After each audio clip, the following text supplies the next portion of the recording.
today what we're going to do is we're going to go through the deed boundary and the deed writer tools that are available in the 2024 release of Open Roads Designer. So they've been out there for a little while as a tech preview for, certain people have tried them and everything like that, and they gave us a lot of comments back. We've improved the tool, so we released it into the menu system in 2024. It's available in Open Roads Designer, Open Rail Designer, and Open Site Designer. So again, it consists of two tools. One is called Deed Boundary. It is used to create boundaries such as parcels, takes, remainders. You can pretty much do any type of boundary with it, closed boundary. Then we have a deed writer. It's used to compose legal descriptions of boundaries. It can have commencing lines and can use reference alignments for station referencing. And it has a catalog that you can set up for your organization. I'll cover that here in a minute. So let's get into that. So let's start off with the deed boundary tool. So the deed boundary tool is located on the geometry menu under the complex geometry. It's called deed boundary. It's to create a parcel take, or remainder. There's three methods that are available. One is to create it by a shape. So if you have an existing shape out there, you can create a boundary for that shape. You can do a flooded area to create the parcel, or you can create it by a series of elements that bound an area. So we'll show all three methods here shortly.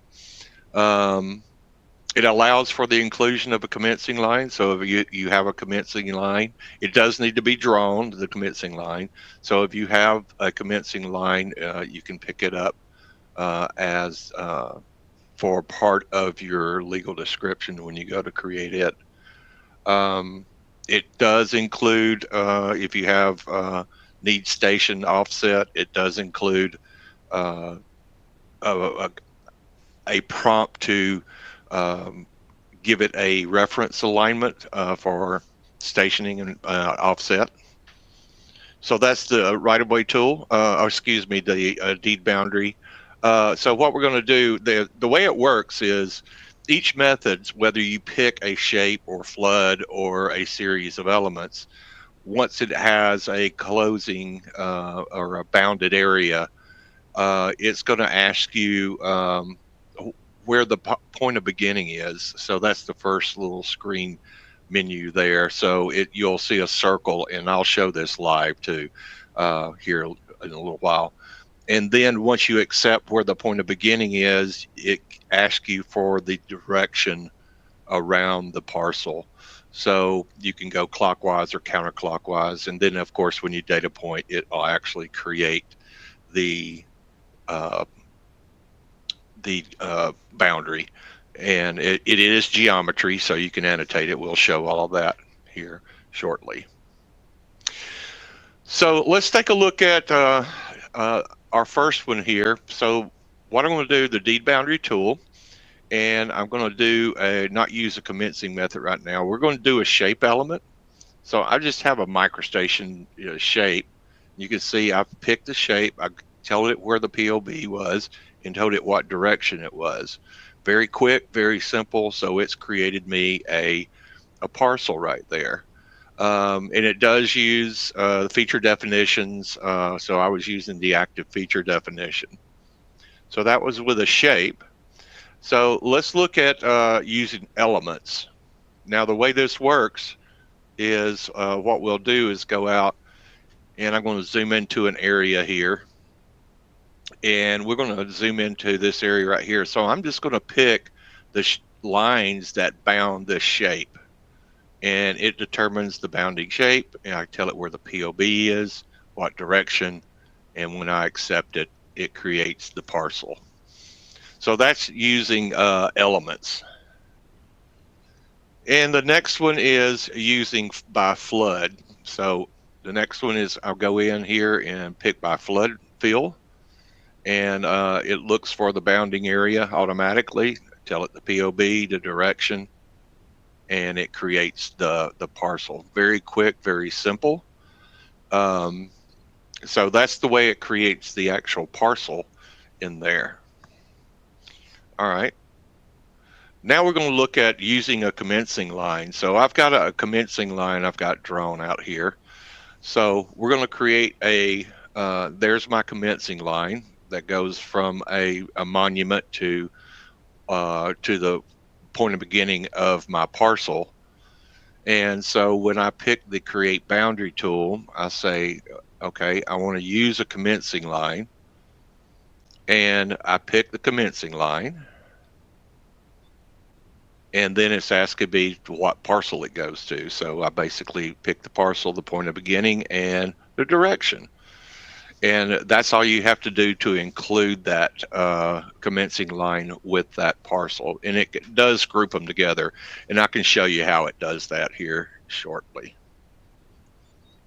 All right. So let's talk briefly, or let's talk about the deed writer tool.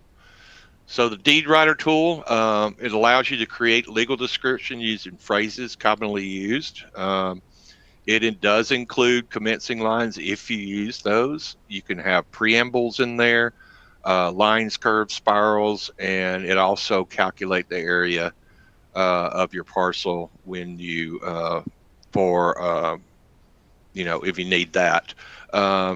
This is a user-defined phrase library. We'll cover where that is located and how to edit it.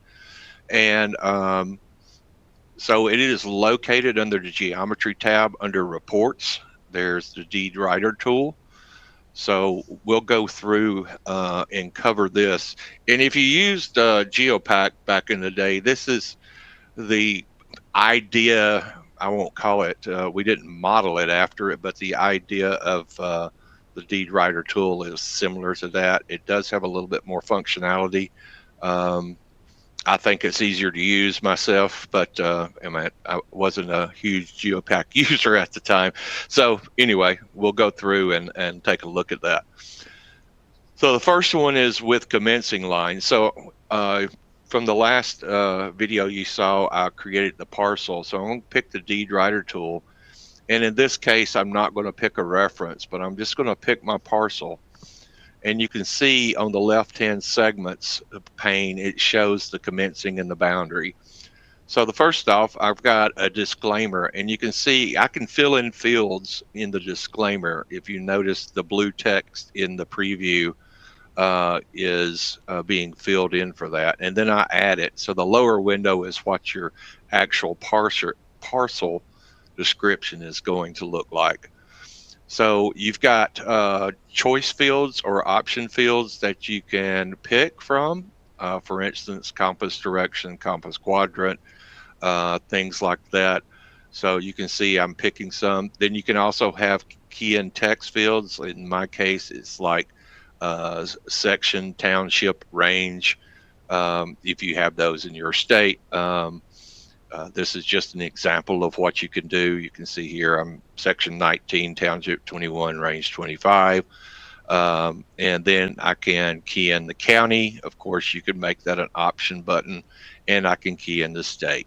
Now, you can change that where the state is hard-coded for your location if you want to, so you don't have to do that, but you can see that it builds the verbiage there, and I've put it in my description, my legal description.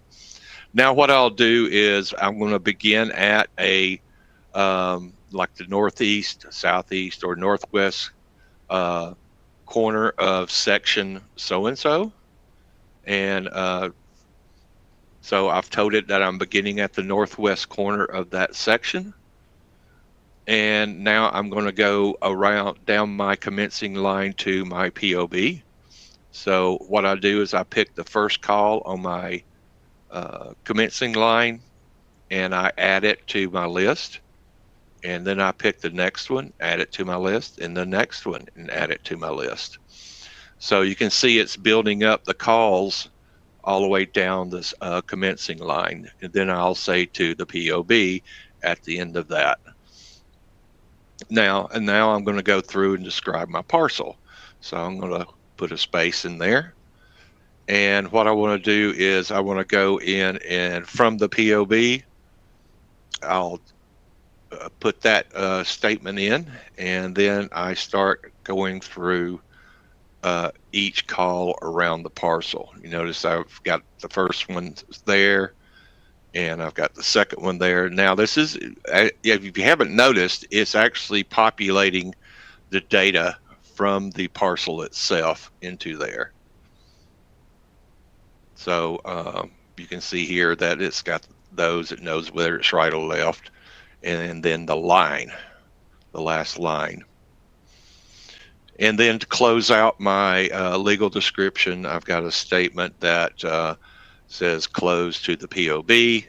And if you notice in there, it's got the area of the parcel, the acreage, and the square feet. Again, these are all customizable.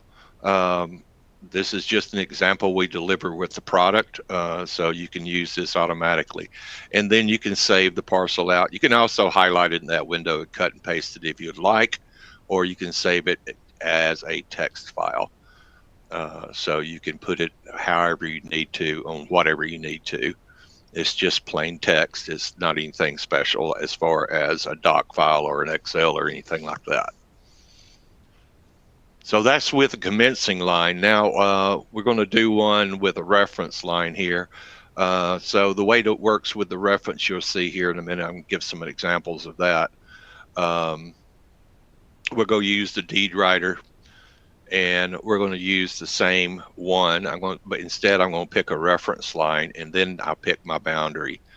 In this case, I don't have a commencing line, so we're just going to start out with a from the POB, with my disclaimer. Again, we put it in there. You can type in whatever you want to. I happen to live in Alabama, so I picked Alabama. So, and apparently I cannot spell it correctly. Anyway, so I'm going to go through, and some of this is kind of a repeat of the other method that I showed a while ago.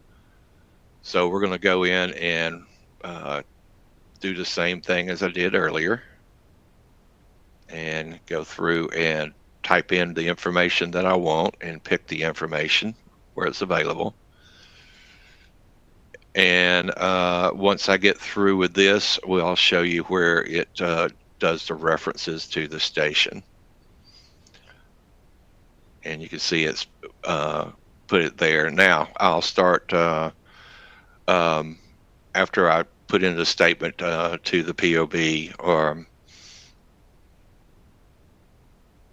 we'll go in and start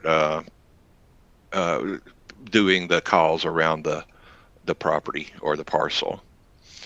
So now what I'll do is we'll go through and I'll pick a line, and we will do it with tangents with stations.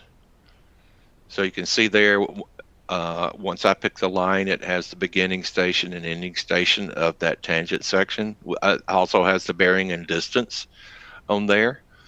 And then I just keep picking the lines and everything using the same statement. It's building up the legal description. Now I can pick one for my arc. So we're just going to use the radius that has the length in left and right. Very simple one. And then go back, and we're going to go to the line, and I'll go back to the same statement, the tangent with stations. So I add those two more, and then I'll close out the parcel in there. So, and just click OK. And so it's built up the legal description there. All right. Let's talk about the phrase catalog and where it comes from. So first of all, there is a a configuration variable called civil right-of-way deed phrase catalog file. You give it a path and then to whatever the catalog name is in .xml. So for instance, and the one, here's an example that we actually deliver, one for imperial, one for metric. So we have these in the workspaces, the imperial metric workspaces we deliver with the product. So here's an example of what we use to point to those libraries. So it's available in those two workspaces. All right, so in the deed phrase catalog, there are certain sections, and I've actually got the catalog open. So if I go look at the catalog open, it is an XML file, but it's very easy to read and modify yourself. This first section, which is the phrase catalog, the calculated inserts, you'll see that those here are what we deliver with it. Now you cannot add anything. These are what it comes with the product. So there's quite a few of them. You can control the precision. For instance, if you take a look at the northing value there, the number after it is the decimal precision. So you can see here all the different ones that go with that catalog there. So for instance, if I wanted to call an arc bearing, arc chord bearing, I would use this verbiage right here to call that, and you'll see how I set that up here in a minute. So that is the same as the arc chord bearing. So the calculated the calculated value is this right here, but this is how I call it. So when I say do not edit, you can edit the precision, but you can't add. And of course, if you take it away, it won't be available if you take it out. But you can't add anything to this right now. So, and then you have a deed phrase catalog, and this is the options. You saw me pick options like north, south, east, west with a pull down. This is how you describe those. It's a a phrase option insert. For instance, I've created one called compass, and it's got those 8 choices that I want in the pull down. You notice over here on the right hand side, I've got one called Compass Direct that has the 4 cardinal directions, and then you have the compass, which also has the 45 degrees out from those. Then you have compass quadrants, things like that. And then I've got the one, you saw me use this one for lot or section reference. So that one has 4 for lot, section, quarter section, quarter section, if you want to do that. And then you have phrases. Now this is what shows up, and this is what is put into your legal description. For instance, so you have a folder. You saw I had folders in there for my different phrases I wanted to use. So for instance, phrase category opening is a folder. There's 2 phrases in there. One is called disclaimer, one is called location. And if you notice the second one, it starts out with a tract of land located and then you have compass direction in square brackets. That is a phrase text call or an insert. You saw the insert. So that's how I use the values that I've set up in the top part as option inserts or the inserts from the calculated values. So calling inserts, you have they're in square brackets, like the length of a line, the line bearing, they're inside the square brackets. Then you have option inserts. They're called the same way. It's the name of the option, as you can see there on those. And then you have key in fields. You saw me key in some fields. Those are in square brackets also. but they use a question mark in how you want the label beside it to be. We'll go through and show you some comparisons on that here in a minute. So those are what you see in the phrases as you go to use them. So here's an example, and you saw some examples in the videos earlier. Here's some examples of a legal description created exactly from the legal writer there. So so now let's go get into a demo here real quick.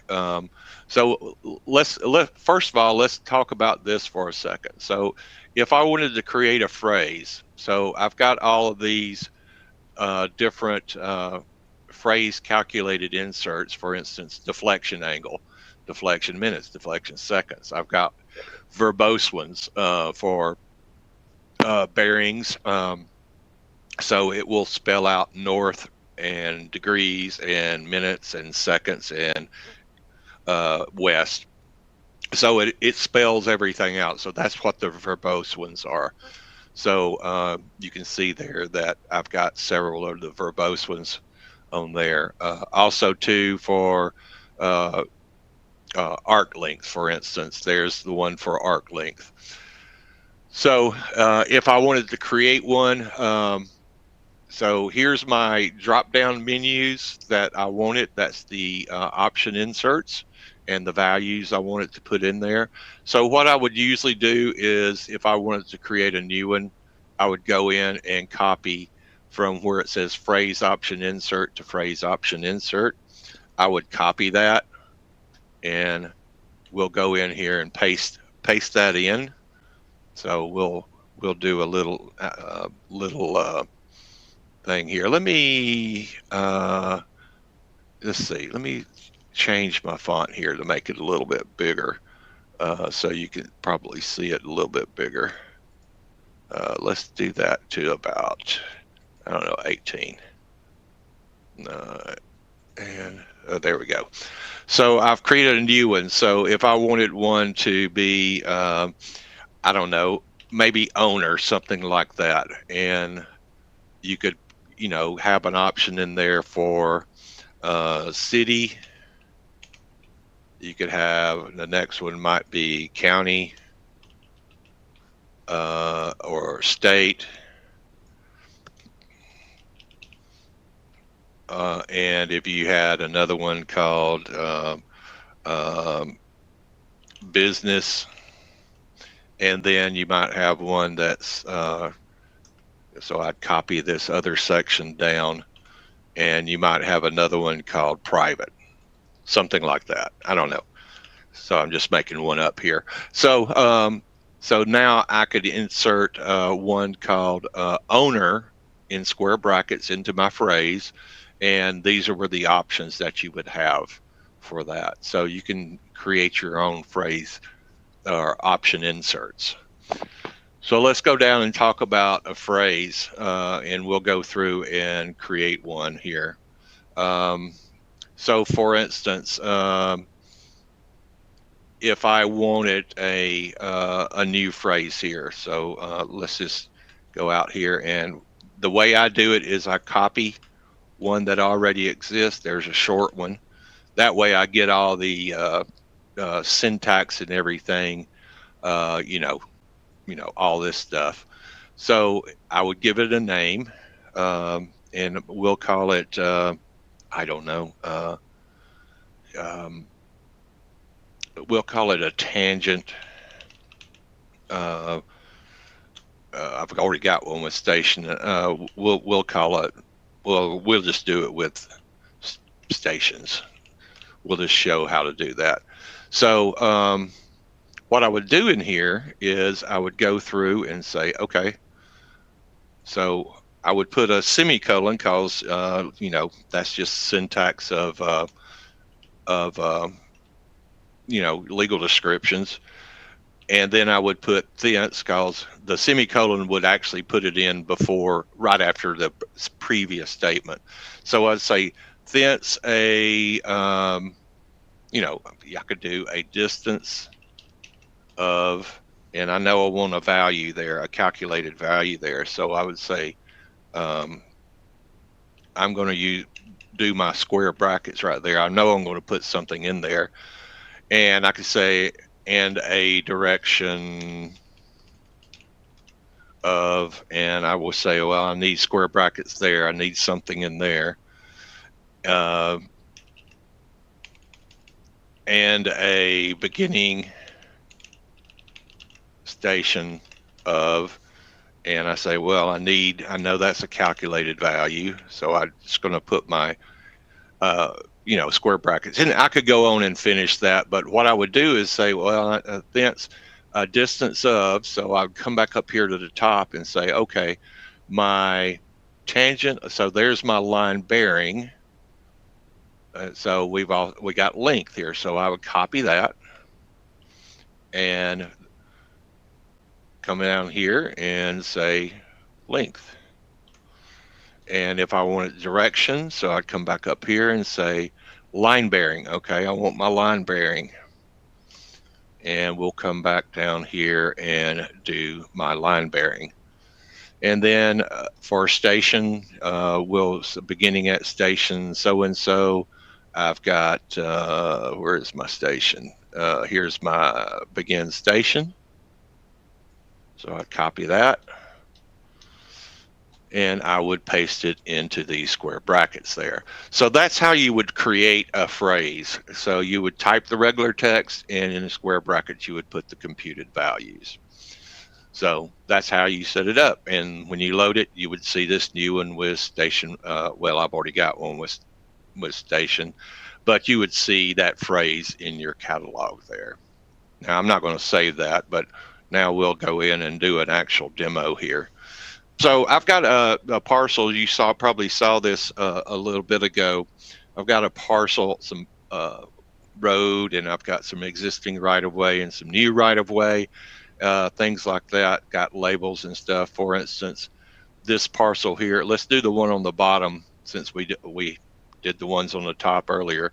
But I got station annotation. I've got all this stuff. Now, I will warn you, if you use flood, the flood will go around any kind of marker like this. Text is okay, but if it's some kind of anything that blocks or that bounds this area, it will go around. So what I'm going to do on this is I am going to turn those off, because if I want to use flood, and I'm going to turn off my labels, and let's just turn off my majors right there real quick, so I don't get anything that's interfering with that. So we'll go through and do this. Now I am going to do a remainder also on this. I showed you where I did some takes. We'll go ahead and do another take. So I pick my feature definition and make it active, and I go to geometry, and over here under my complex geometry, I pick my deed boundary tool. So right now I have it set on flood. So if I want to do a by elements, I can come through and just start picking the elements that bound this shape. So as you can see there, now I've got that bounding area there, and I could give it a point of beginning. So I'll give it the point of beginning, and now I can use my right click to change directions. So I can tell it that I want it to be clockwise. So I do that, and it creates the shape. So now if I want to do a remainder there, I'm going to go over here and change my active feature definition to remainder. And maybe I just want to do it by flood and say this is the remainder of the property. And we'll go up here and say that's where I want my point of beginning and what direction to go around the property. And now I've got a remainder for that. So very easy to calculate. Now the flood or the the element thing, I can actually just come out here and say, all right, I've got this line through here. It doesn't have to really mean anything. I just have to, I just need something that defines a bounding area. So if I do, let me go back into that. If I do a flood, you can see that it's using that line to flood it. So as you see there, you notice there it doesn't bound the area, so I can get all that. So for instance, if let me get out of the command real quick, and let's get rid of that. Get rid of that, and what I'll do is I'll come over here to let me just go to drawing. I'll just place a line, and maybe this one is divided up into two, one for construction, one for permanent right-of-way. So let's do it a little different here. Put an angle on it there. So if I go to my geometry, pick it, and I pick my flood and say there's my point of beginning around it. Then I pick another one over here. There's my point of beginning and around it. So now I've got two separate parcels. So anything that bounds it, you can use. It doesn't have to be geometry. And by the way, it does create ruled geometry. I think I'd failed to mention that. So if, for instance, let's see what my scale is. Let's make it a little bit less here. So if I want to annotate the element, so I'm going to go in here and pick my element. Didn't look like it annotated. I should have annotation on that. Did I not pick it? Pick, reset. Okay, there we go. So you can see there that it annotated around that take and everything. So it's got the bearing and distance, the around each of the tangents, plus it's got the radius and length around the curve, and it's also got the acreage and square footage there. And I could also do that on the take or the remainder. So I could annotate that also. You can see there, and it's got. I didn't have the acreage on the remainder there, but it did do the bearing distances and the property corners, I guess you could say, for that. So you can set up the annotation for those just like anything else in geometry.